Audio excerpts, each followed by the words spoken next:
हर समय तनाव में मत रहा करो। ये चेहरे पर तनाव की रेखाएं दिखाई न दें। प्रसन्न मुद्रा।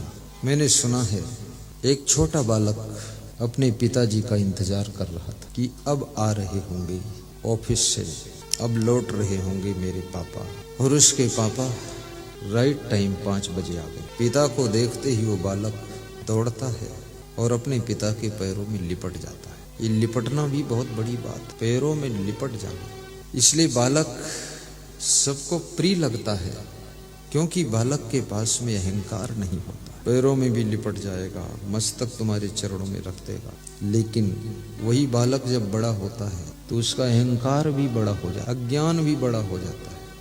शरीर बड़ा हुआ है, शरीर के साथ साथ कितना अज्ञान बड़ा होता है। उस बालक के पापा ने उस बच्चे को झकझोर डाला और कहा, हटो तुम, हम इतना परेशान होकर आए हैं, तुम लिपट रहे। बालक का मन दुखी हो जाता है, अंदर कमरे में जाकर बिस्तर पर लेट जाता है। थोड़ी देर लेटा रहता है, फिर एक गिलास में पानी लेकर आता है और अपने पापा को पानी पिलाता है कि पापा जी पानी पी लो। याद रखना, कभी तुम्हारे पापा डांट दे, मम्मी डांट दे, लेकिन लंबे समय तक नाराज मत होना, लंबे समय तक दुखी मत रहना। बस 5 मिनट में, 2 मिनट में उस नाराजी को खत्म कर देना, उस दुख को खत्म कर देना और फिर से नॉर्मल होकर के उनको ठंडा पानी पिलाने के लिए पहुंच जाना। एक साल तक मुंह फुलाकर बैठ जाना, 24 घंटे नाराज दिखाई देना, ये अपनी जिंदगी को नरक बनाने की कला है। ऐसा कभी मत कीजिए। आपका पति डांट दे, बस 5 मिनट में फ्रेश हो जाना, कोई बात नहीं। ये शब्द याद कर लो, कोई बात नहीं। गुजरात में कहावत है कि कछु ओंदो नहीं, कोई बात नहीं। और अनावश्यक किसी को डांटना भी मत, फालतू किसी को डांटना भी नहीं चाहिए। कुछ गलतियां भी क्षमा करना चाहिए। एक बार गलती हो जाए क्षमा कर दो, 2 बार गलती हो जाए क्षमा कर दो, 3 बार हो जाए क्षमा कर दो, 4थी बार हो जाए तो समझा दो, 5वीं बार हो जाए थोड़ा डांट दो, 6ठी बार हो जाए तो ज्यादा डांट दो, 7वीं बार हो जाए तो उससे क्षमा मांग लो कि दुष्ट तू सुधरेगा नहीं, अब माफी मांग लो, क्या करोगे। और क्षमा करने वाला बड़ा होता है, क्षमा मांगने वाला उससे भी बड़ा होता है। क्षमा बड़न को चाहिए, छोटन को उत्पात। जो गलती करता है वो छोटा है, जो उत्पात करता, खुराफात करता, फालतू बात करता है वो छोटा है, और जो क्षमा कर देता है वो बहुत बड़ा है। और गलती करे और क्षमा मांग ले वो उससे भी बड़ा है, क्योंकि क्षमा मांगना, परशुराम ने भगवान श्री राम से क्षमा मांगा था। जनकपुर में जब श्री राम जी से धनुष टूटा था, शिव जी का धनुष, तो परशुराम जी बहुत नाराज हो गए थे। परशुराम को गुस्सा बहुत आती थी। कितने लोगों को गुस्सा बहुत आती है, और यदि ज्यादा गुस्सा आएगी तो याद रखना आपके घर से लक्ष्मी रूठ जाएगी, गरीबी आ जाएगी। और ज्यादा क्रोध करोगे तो राज्य और धन से विहीन हो जाओगे, और ज्यादा क्रोध करोगे तो सम्मान, मान, प्रतिष्ठा से भी विहीन हो जाओगे। और भयंकर क्रोध करोगे तो याद रखना इस संसार में जी नहीं सकोगे, फिर आत्महत्या करके मर भी जाओगे। इसलिए क्रोध की आग में मत जलो ज्यादा। कभी सहनशील बनकर, कभी गम खाकर, कभी क्षमा करके, कभी क्षमा मांगकर अपनी प्रसन्नता को बनाए रखो। तो बालक अपने पिता को पानी पिलाता है, उसके पिताजी पानी पीते हैं। पानी पी करके उनके मुखमंडल पर मुस्कान आ जाती है कि धन्य है बालक की। ऐसा लगता है कि इस बालक के अंदर कृष्ण गोपाल का दर्शन हो रहा है। बालक अपने पापा से पूछता है, क्या 50 रुपये उधार दे सकते हो? 50 रुपये उधार, कभी कभी घर में भी उधार लेना पड़ता है। कभी कभी तो मेरे पास गुरुमंत्र लोग लेने आते हैं, बिल्कुल फ्री में आ जाते हैं, न फूल है न पत्ती है, न नारियल है, केवल खोपड़ी लाए। खोपड़ी यही भेंट कर दो। न वस्त्र है न दक्षिणा है। तो जब मैं कहता हूं दक्षिणा निकालो दाहिने हाथ पर, तो ऐसे ऐसे झांकते कहते दक्षिणा तो हम लाए नहीं। तो पड़ोसी से उधार मांग लेते, और उधार लेना चाहिए लेकिन वापस लौटा देना चाहिए। किसी का उधार लिया हुआ पैसा यदि आपने वापस नहीं लौटाया तो आपसे फिर लक्ष्मी रूठने लग जाएगी, इसलिए उसको वापस लौटाइए। किसी का धन मत खाओ, भोजन खा लो, धन मत खाओ, पैसा मत खाओ। और किसी को ठगो मत, किसी को दुख दो मत, ठगने का काम मत करना। यदि आपको किसी ने ठग लिया है, वो आपने सह लिया है, 10 गुना उन्नति आपकी हो जाएगी। वो आप यदि किसी को ठगोगे, आपका विकास रुक जाएगा। ठग मत बनना। ठग व्यक्ति को धन मिल सकता है लेकिन सुख नहीं मिल सकता है, और ईमानदार व्यक्ति को धन भी मिलता है, सुख भी मिलता है, शांति भी मिलती है, सम्मान भी मिलता है, यश भी मिलता है, कीर्ति भी मिलती है, और प्रसन्नता भी मिलती है, और आनंद भी मिलता है। इसलिए ईमानदारी से काम करना।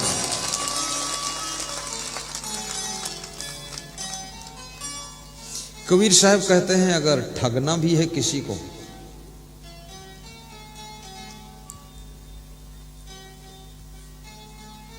तो यमराज को ठगो, क्योंकि यमराज जब आता है तो तुम्हारा धन, तुम्हारा वैभव, तुम्हारा मकान, तुम्हारी दुकान, तुम्हारी गाड़ी, लाड़ी, बाड़ी, साड़ी सब तुमसे दूर कर देता है, तुमको अकेला कर देता है, मार लेता है।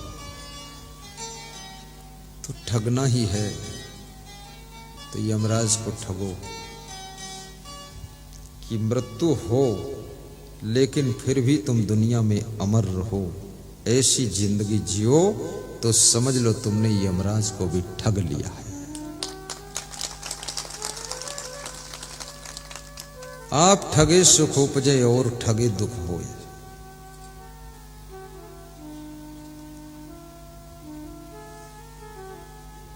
कबीर आप ठगाइए और न ठगिए कोई। बहुत बड़ी बात है। सीधे बैठ जाओ। वो बालक जब अपने पिता के चरणों में लिपट जाता है और कहता क्या 50 रुपए उधार दे सकते, तो पिता पूछता है उधार क्या करोगे? तो बालक ने कहा कि पिताजी मैं ये पूछना चाहता हूं 1 घंटे में तुम कितने रुपये कमाते? तो बालक जब ये पूछता है तो पिता ने कहा मैं 1 घंटे में 100 रुपये कमाता हूं। सबकी अलग अलग कमाई है। कुछ लोग तो दिन भर में भी 100 रुपये कमाते हैं, कुछ लोग 1 घंटे में 100 कमाते हैं, और कुछ लोग तो हर घंटे में 100 रुपये कमाते उमाते कुछ नहीं।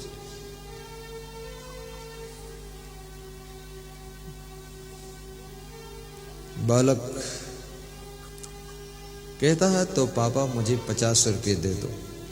50 रुपये ले लेता है पिता से और अंदर कमरे में जाता है। वहां उसके पास में एक गोलक है। सभी बच्चों को एक गोलक बनाना चाहिए, दान पात्र, छोटा गोलक। कभी आपकी मम्मी प्रेम में, आपके पिताजी प्रेम में, या आपके नाना नानी आपको पैसे देते हैं ना, नाना नानी। ऐसे नानी बड़ी कंजूस होती है पर थोड़ा देती है, ले लो उनसे। और बचपन से बचत करना सीखो, उसमें डालो, एक डब्बा में डालो और 2-4 साल के बाद निकालो। फिर अगर बेटी हो तो उस पैसे से स्कूटी खरीदो, और बेटा हो तो फिर कार खरीद लो। तुम सोचोगे उस डब्बा में इतने कहां निकलेंगे कार भर के पैसे। जब तुम डालोगे और इकट्ठा करोगे और फिर निकालोगे और फिर प्रश्न रखोगे अपने पापा से मम्मी से कि स्कूटी लेना है, 15,000 ये है, तो 20,000 तुम्हारे पापा लगा देंगे और स्कूटी सेकेंड हैंड तो आ ही जाएगी। बचत करना सीखो। ये गुटखा खाना, तमाकू खाना, पुड़िया खाना, बीड़ी पीना, चुपके चुपके सिगरेट पीना, ये सब छोड़ो। जब हंसो तो दांत मोती जैसे चमकने चाहिए, दांतों में मैल नहीं होना चाहिए। और आपका हंसना ऐसे होना चाहिए जैसे कृष्ण भगवान की हंसी होती थी, ऐसी हंसी होनी चाहिए। मुस्कान राम भगवान जैसी होनी चाहिए।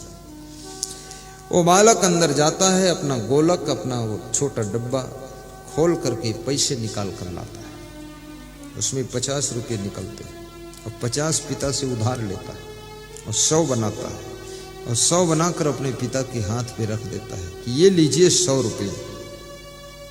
1 घंटे में आप 100 रुपये कमाते हो पिताजी, ये 100 रुपये दे रहा हूं, 1 घंटे की कीमत है, लेकिन 1 घंटे का समय इस अपने बच्चे को दीजिए प्रेम करने के लिए, इसके पास बैठने के लिए 1 घंटे का टाइम दीजिए। अपने बच्चों के पास में भी टाइम निकाल कर थोड़ा बैठना, अन्यथा बच्चे पहचान नहीं पाएंगे तुम पापा हो कि पापी हो। इतना ज्यादा बिजी ना हो जाना। बूढ़े माँ बाप के पास में भी थोड़ा बैठना, उनकी चिंता कम हो जाएगी। बूढ़े सास ससुर के पास में थोड़ा बैठकर उनको नाश्ता खिलाना। अभी मैं आश्रम जाता हूं, तुम्हारे आश्रम में मेरे गुरुदेव भी बहुत बुजुर्ग हो गए, 100 साल के, और मेरे छोटे गुरुदेव जो गुरुमन देव जी हैं वो 95 साल के। तो उनके पास बैठता हूँ आधा घंटा 1 घंटा और उनको नाश्ता खिलवाता हूँ, और फिर उसमें से मैं मांग लेता हूँ मुझे लाओ थोड़ा खा लो, और दे देते। उनके साथ बैठो, मीठी मीठी बातें करो, उनको खुश करो। अब उन्हें कुछ नहीं चाहिए, अब केवल तुम्हारे प्रेम की भूख है। बस प्रेम दे दोगे तो उनकी जिंदगी खुशियों से भर जाएगी, खुशियों से भर जाएगी। कभी भी अपने माँ बाप को वृद्धाश्रम में मत छोड़िए, बच्चों को अनाथ आश्रम में मत छोड़िए। वृद्धाश्रम में आप जाकर के देखिए, धनपतियों के माँ बाप ही वहां वृद्धाश्रम में पड़े, गरीबों के कोई माँ बाप वहां नहीं, मीडियम वर्ग के माँ बाप नहीं, सब धनवानों के माँ बाप वृद्धाश्रम में पड़े। मुझे हंसी आती है, धन तो बहुत है, प्रेम बिल्कुल नहीं। आधी रोटी खाते हैं माँ बाप बुढ़ापे में, तुम्हारे प्रेम में ही प्रसन्न रहते हैं। उनको वहां मत डालो, अच्छे कमरे में अपने घर में रखो। जिस मां ने तुमको अपने पेट में रखा 9 महीने तक, और जिस माँ बाप ने वो मकान बनाकर तुमको दिया, तो उन्हीं के बनाए हुए मकान में, उन्हीं के बनाए हुए कमरे में, क्या उनको तुम बुढ़ापे में रख नहीं सकते? उनको रखो और उनकी सेवा करो, और उनका मन प्रसन्न होगा तो आशीर्वाद आपको मिलेगा। वो मुंह से बोले न बोले, उनको निभा लो। और बूढ़ों से भी मैं कहूंगा, अधिक बोलने की आदत को छोड़ देना। ज्यों ही बूढ़े हो जाओ तो जबान को भी बूढ़ा करो। लोगों का शरीर बूढ़ा हो जाता है, हाथ पांव बूढ़े हो जाते हैं, आंखें बूढ़ी हो जाती, लेकिन जबान डबल जवान बनती। जबान पर कोई कमान नहीं है, चिड़ चिड़ चिड़ चिड़ टिल टिल टिल टिल किलबिल बोलते रहते हैं। मत बोलो, बहुत बोल लिया, 70 साल बोल लिया, अब क्या बोल रहे, अब चुप रहो। बस भजन किया करो, प्रवचन सुना करो। बड़ा सुख मिलेगा प्रवचन सुनने से। छोटा सा साउंड लगा लो, मोबाइल में आवाज कम रहती है, प्रवचन को डाउनलोड कर लो, साउंड से कनेक्ट कर दो, मधुर मधुर सुना करो। और ये भी निवेदन कर दूंगा कि मकान इतना बड़ा जरूर बनाओ कि बुढ़ापे में तुम्हारे लिए 2 कमरे स्पेशल रहने चाहिए। जवानी में इतनी ताकत से कमाई करो, अच्छा मकान हो, बड़ा मकान हो और अच्छी कार भी हो, ताकि बुढ़ापे में अपने टॉप के कमरे में तुम बैठ करके प्रवचन सुनो। दरवाजा बंद कर लो और लगा दो, प्रवचन सुनते रहो, ताकि कोई न कहे आवाज आ रही है, डिस्टर्ब हो रहा है। बहुत बड़ा टाइम मिलता है आपको करने के लिए। 60 साल तक इतनी कमाई कर लो, फर्स्ट क्लास कमरा बनाओ, लेटरिन बाथरूम भी ठीक ठाक बनाओ। कितने लोगों का मकान तो बहुत बड़ा है, किचन भी बहुत बड़ा है, लेकिन लेटरिन बाथरूम नहीं है उसमें। साथ में ही बनाइए। 3 दीवालें मकान की मिल जाएंगी, 1 दीवाल और साइड में उठाओगे, लेटरिन बाथरूम बन गया। अलग बनाओगे 20,000 खर्चा आएगा, साथ में जोड़कर बनाओगे केवल 4,000 3,000 में बन जाएगा, फर्स्ट क्लास बनेगा। टॉप का बनाइए। और अलवा जलवा मकान मत बनाइए, टेढ़ा मेढ़ा उल्लुल जुल्लुल, इधर उधर उधर लंबा खींच दे, यूं टेढ़ा कर दे, नहीं। आर्किटेक्ट बनो। टॉप का मकान, आपका मकान। इस क्यों कह रहा हूं, कभी कभी मुझको भी रहना पड़ेगा उसमें। आ सकता हूं आपके मकान में, ऐसे रह सकता हूं जैसे रतिराम के मकान में हूं। रहना पड़ा कि नहीं रहना पड़ा। सीढ़ियां भी अच्छी लगाइए, सब साथ में। और मकान कभी 1 मंजिल मत बनाना, कम से कम 3 मंजिल। नीचे मत फैलाना, नीचे खुला जगह छोड़ दो, ट्रैक्टर ट्राली खड़ी करने के लिए, गाड़ी खड़ी करने के लिए। नीचे सामान और मेहमान के लिए। दूसरी मंजिल पर तुम्हारे और तुम्हारी पत्नी के लिए, और तीसरी मंजिल पर बेटे और बहू के लिए, और चौथी मंजिल पर नाती और पोता के लिए। कभी नाराज हो तो चौथी मंजिल से कूद जाने दो।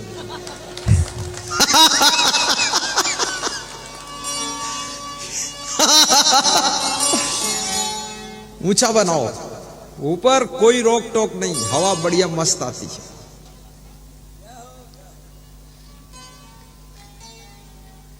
अभी हमारे शिष्यों ने आश्रम बनाया नेपाल बॉर्डर पर। 35 साल तो मैं रहा हूं 10 फीट चौड़ा और 13 फीट लंबे कमरे में। 35 साल तक पुराना ओल्ड मॉडल, 60 साल पुराने। इस साल इस लॉकडाउन में अच्छा बनाया शिष्यों ने। केवल 2300 स्क्वायर फीट जगह में। कितना? 2300, 2300। और 4 मंजिल और 22 कमरे। 22 कमरे और बड़े कमरे, टॉप के कमरे, और लेट बाथ और किचन भी, हर मंजिल में किचन, और सीढ़ी टॉप की। जगह छोटी, काम ऊंचा, पैसा कम, नाम ज्यादा। ऐसा बनाओ, ये लंबा चौड़ा मत फैलाओ। और एक निवेदन करूंगा,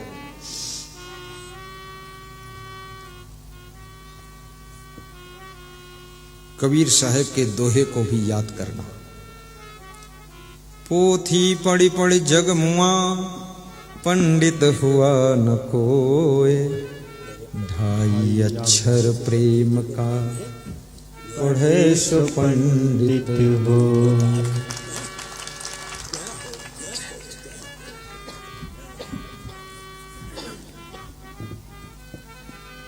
बाबा जी ने बताया है, बहुत बढ़िया काम है आपका, बड़ी कृपा है आपकी। अच्छा है, इस तरह के 2-4 लोग आ जाते हैं तो कुछ दान वान भी दे जाते हैं। नहीं, हमें इसमें डिस्टर्ब नहीं होता, हमें थोड़ा रेस्ट मिल जाता है। साहिब बंदगी बोलो, साहिब। मृदुबाणी सुंदर स्वभाव, बाबा गाइए। मृदुबाणी सुंदर स्वभाव सभी सुखों की खान है। प्रेम की गंगा बहे जहाँ पर वह घर स्वर्ग समान। सब गाइए। प्रेम की गंगा बहे जहाँ। मृदुबाणी सुंदर स्वभाव सभी सुखों की खान है। प्रेम की गंगा बहे जहाँ पर वह घर स्वर्ग समान है। प्रेम की गंगा बहे जहाँ पर वह घर स्वर्ग समान है। प्रेम की गंगा बहे जहाँ पर वह घर स्वर्ग समान है। खुले फूल खुशियों के जहाँ पर खिले फूल खुशियों के जहाँ पर होठों पे मुस्कान है। प्रेम की गंगा बहे जहाँ पर वह घर स्वर्ग समान है। प्रेम की गंगा बहे जहाँ पर वह घर स्वर्ग समान है। प्रेम की गंगा बहे जहाँ पर, प्रेम की गंगा बहे जहाँ पर वह घर स्वर्ग समान है। वह घर स्वर्ग समान है। वह घर स्वर्ग समान है।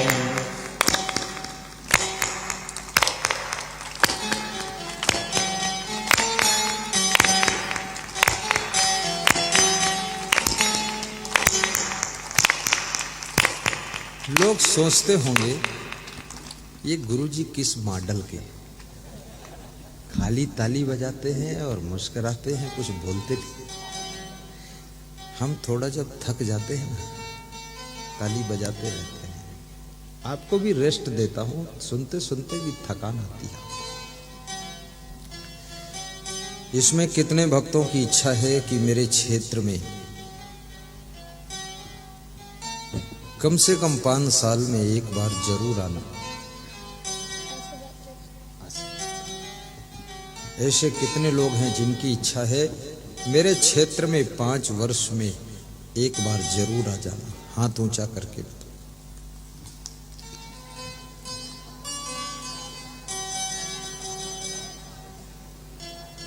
5 साल नहीं? अच्छा, तो 5 साल में लोग राजी नहीं है तो 10 साल में जिनकी इच्छा है हाथ उठाओ। 10 साल, 10 साल में भी 10-20 हाथ उठे। जिनकी इच्छा है जिंदगी भर मत आना, वो हाथ ऊपर को मत उठाना।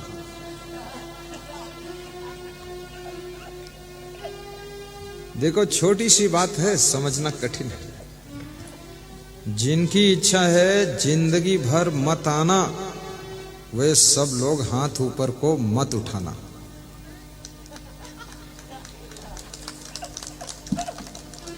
अभी भी समझ में नहीं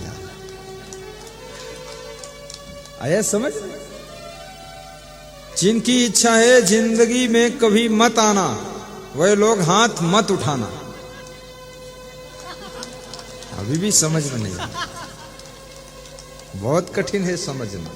ये छोटी सी बात समझ में नहीं आती तो इतनी बड़ी गृहस्थी तुम कैसे समझते? मतलब क्या है? यदि इच्छा है जिंदगी भर मत आना तो हाथ मत उठाना, तो इसका मतलब आपकी इच्छा है जिंदगी में बार बार आना, यही इच्छा है ना?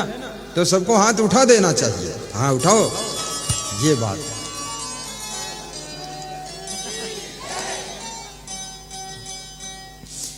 बार में बार सद्गुरु दर्शन दीजो आवीने।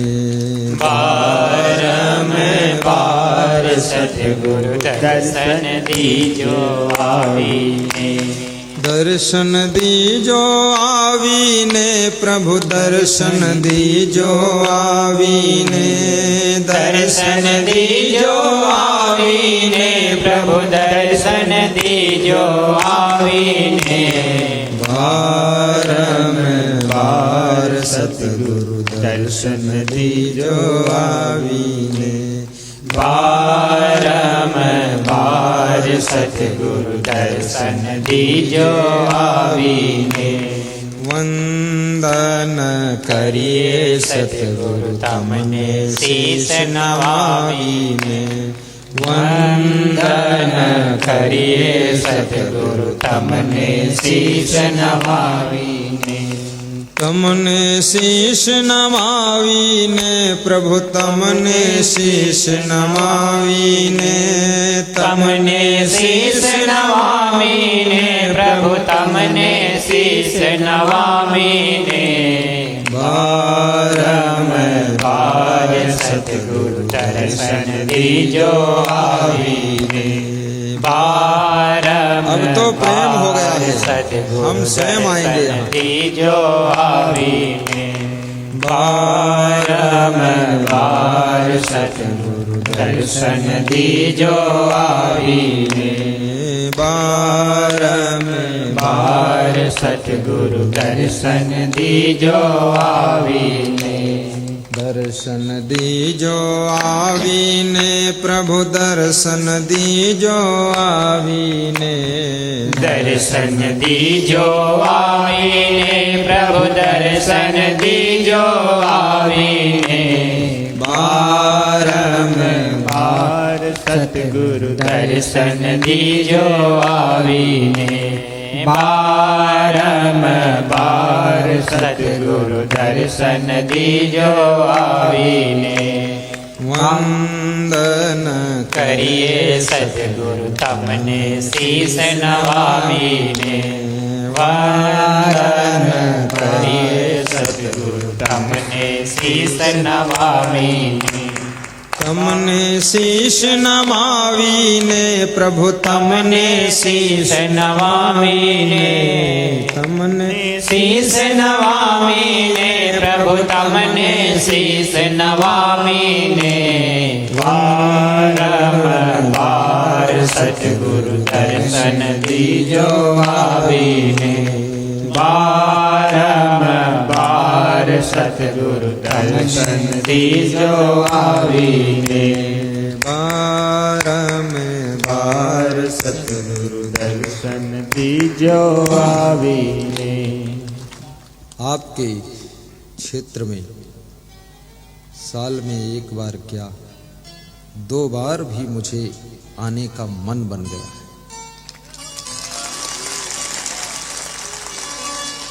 कभी नगर बोड़ा में वहां के नगर सेठ लोग सब प्रोग्राम करेंगे और कभी अर्जुन सिंह ये प्रोग्राम करेंगे नगर बोड़ा में और कभी एक कोई बूढ़ा खेड़ी है क्या है बूचा खेड़ी यहाँ के नाम थोड़ा मेरे लिए अजीब है। बूचा खेड़ी में भी लोगों ने निवेदन किया है और ब्यावरा के भक्त श्री राधे श्याम जी ने निवेदन किया है। ब्यावरा में प्रोग्राम सभी गांवों में समागम करूंगा। ये सार सत्संग आपको सुनाने के लिए आऊंगा। बस एक तुम मेरे लिए शुभकामना करना कि मैं जल्दी बूढ़ा ना हूं और मैं भी आपके लिए शुभकामना करूंगा तुम भी जैसे के तैसे बने रहो। नहीं सुनेगा कौन? तुम भी स्वस्थ रहो, मस्त रहो। साहिब बंदगी। तो मैंने आज प्रसंग लिया था कि चिंता। जब तुम कहीं तुम्हारी क्षमता से ज्यादा नुकसान हो जाता है तुम्हारा, तब तुमको चिंता हो जाती है। कभी कभी व्यापार में घाटा होता है, तब तुमको टेंशन होती है। और कभी कभी परिवार का कोई सदस्य मान और सम्मान को नष्ट करने वाली गलती करता है, तब तुमको टेंशन हो जाती है। इसलिए मैं निवेदन करूंगा, ऐसी गलती कभी न करना कि आपके माँ बाप के मान सम्मान पर आंच आए, दादा दादी की प्रतिष्ठा कभी भी कम न होने पाए, क्योंकि मनुष्य सम्मान की जिंदगी जी करके खुशियों को प्राप्त करता है। बेटियों के हाथ में भी, बेटों के हाथ में भी, बहुओं के हाथ में, आपकी वाइफ के हाथ में, आपके पति के हाथ में आपकी खुशियों की चाबी रहती है। उनकी गलती, उनकी भूल आपको चिंता की चिता में ढकेल देती है। इसलिए बेटियों से निवेदन है, सभ्यता और शालीनता से तुम अपने आप का श्रृंगार करना, अच्छी शिक्षा प्राप्त करना और अपने माँ बाप के मान सम्मान का सदैव ख्याल रखना। बेटों से भी कहूंगा, युवा अवस्था में प्रवेश होते ही अपने माँ बाप को निर्भर कर देना, सारा कारभार संभाल लेना, निश्चिंत कर देना। और बहुओं से भी निवेदन है कि अपने सास ससुर की मीठे हाथों से सेवा करना, अपने पति को पता भी न चलने पाए तो घर की समस्याओं का समाधान कर देना। और ऐसे पति बनना जो कुछ है सब पी जाना। टेंशन की चर्चा सबसे मत करना। एक छोटी सी कहानी सुनाता हूं, इस कहानी से तुम बहुत कुछ समझ जाओगे। जो बेटी का बेटा होता है उसको क्या कहते हैं आप? बेटी के बेटे को हैं? भांजा। बेटी का बेटा, बहन का बेटा नहीं। नाती, नाना और नाती, नानी नाती का रिश्ता होता है। हाँ, वो मामा भांजा अलग है। तो एक नाती अपने नानी के घर गया। ठीक से बैठ जाओ। मकर संक्रांति के पावन पर्व त्योहार में गया। खिचड़ी का पर्व था, 14 जनवरी। मकर संक्रांति में खिचड़ी खाई जाती है। इधर भी खाई जाती कि नहीं खिचड़ी? और जनवरी महीने में यदि खिचड़ी खाओ ना, खिचड़ी और थोड़ा दही सुबह सुबह, पेट के सब रोग खत्म हो जाते, इसलिए खिचड़ी खाई जाती है। लेकिन आदमी की जिंदगी ही खिचड़ी बन गई, वो खिचड़ी क्या खाया?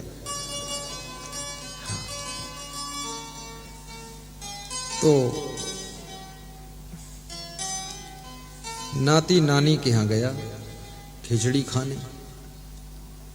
ये उत्तर प्रदेश का नाती था, उत्तर प्रदेश की नानी थी। खिचड़ी खाने जब गया, नानी ने थाली में खिचड़ी परोस दी और नाती खाने के लिए बैठ गया। नानी बाल्टी लेकर पानी भरने चली गई। पुरानी कथा है, कुएं में पानी भरने के लिए।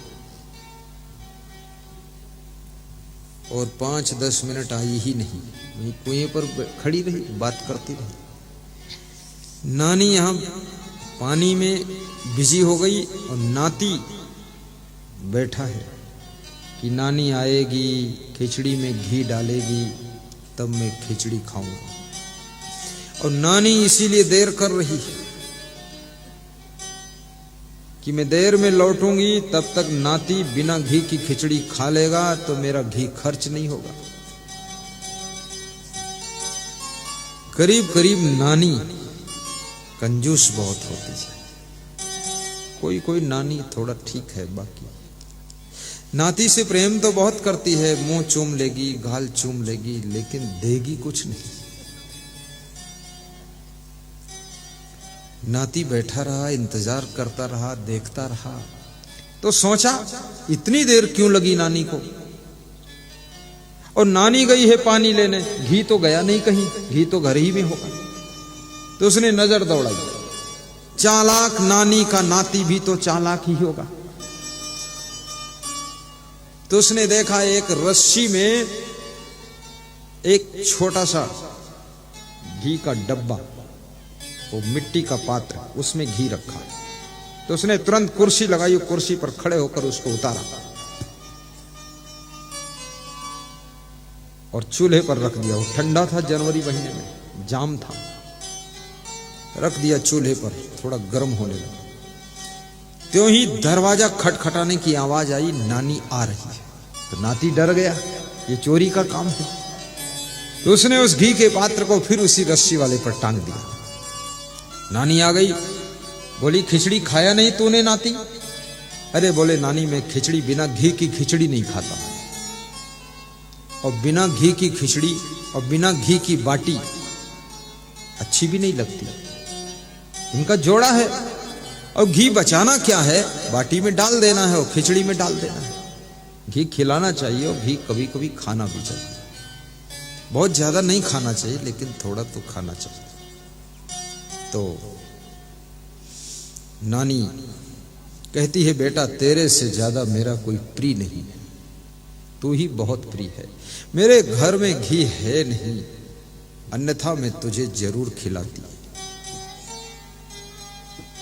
वो नीचे ही डब्बा है, उसी में डाल दिया करो बेटा, यहां मत आया करो। नीचे उतर जाओ, आशीर्वाद, दूर से आशीर्वाद लो। सूरज के निकट नहीं जाते हैं, नहीं तो जल जाते हैं। और कोरोना का समय है, कोई चरण न छूना गुरुजी के, और गुरुजी का कुछ भी शरीर न छूना। थोड़ा दूरी 4 फीट बनाए रहना, सब लोग ध्यान रखना। मतलब गुरुजी भी बीमार ना हो, तुम भी बीमार ना हो, सब लोग बच के रहो। कोरोना बहुत, हालांकि कोरोना धीरे धीरे खत्म हो रहा है, 2-4% बचा है, भय नहीं। लेकिन 2-4% गुरुजी को निपटाने के लिए तो काफी है ना। इसलिए कोई लोग गुरुजी को छूना नहीं, चरण भी नहीं छूना। कोई बीच में दान वान देना चाहे तो वो डब्बा रखा है, वहां देकर और ऐसे हाथ जोड़ दे। ऊपर आओगे गिर पड़ोगे, सीढ़ी उड़ी बहुत है ऊबड़ खाबड़, चोट चपेट लग जाएगी, बाद को फिर बुलाएंगे। तो नाती बोला मैं घी के बिना तो खिचड़ी खाता ही नहीं हूं नानी। नानी ने कहा घी तो है ही नहीं बेटा, नहीं तो आपके खिचड़ी में जरूर डालता। तो नाती बोला जब मेरे घर में घी खत्म हो जाता है और मेरी माँ कहती घी नहीं है, तो मैं कहता हूं घी नहीं तो घी का पात्र हमारे थाली में औंधा कर दो, तो तसल्ली हो जाएगी, संतोष हो जाएगा। तो मेरी माँ घी का पात्र औंधा कर देती है। तो नानी ने सोचा घी तो ठंडी के कारण जाम रखा है पात्र में, औंधा भी करूंगी तो भी गिरेगा नहीं। पर नाती जानता है अरे मैं तो पिघला के रखा हूं, औंधा करे तो पता चले। दोनों खिलाड़ी है। नानी झट से ऊपर रस्सी पर टंगे हुए घी के पात्र को उतारती है और स्पीड से औंधा कर देती है थाली में। पूरा आधा किलो घी था, सब गिर गया उसमें, पिघला के रखा था। बस बस। नानी कहती है बेटा ये कहीं नीचे पड़ा था, मुझे याद नहीं था, ले ले खा ले खा ले, कोई बात नहीं। नाती खाने लगा प्रेम से। तो नानी मन में सोचती है कि ये नाती तो इतना घी खाएगा, तो कुछ और चाल चलो। तो नानी ने कहा नानी और नाती में बहुत प्रेम का रिश्ता होता है, इसलिए हे मेरे नाती, नाती के साथ में नानी भी खाती है, मैं तेरे साथ खाऊंगी। तो नानी भी बैठ गई थाली के सामने और खाने लगी। अब नानी तो बड़ी थी, नाती छोटा था, तो नानी लपक लपक के घी निकाल के खाए और नाती से बातें करती जाए कि तेरी अम्मा बचपन में बहुत बीमार रहती थी, उसका दुख मुझको हुआ, तेरे मामा बहुत बीमार रहते थे, वो भी दुख हुआ, तेरे नाना तो कभी बीमारी से छुट्टी नहीं पाए, वो भी बहुत दुख मैंने भोगा, और तू पैदा हुआ बड़ी मुश्किल से, तेरा भी दुख हुआ। तो नानी बोला, ए सबका दुख नानी तुम कहाँ तक भोगोगी, सबका दुख उठाकर मैं पी लेता हूँ, थाली उठाकर पी लिया।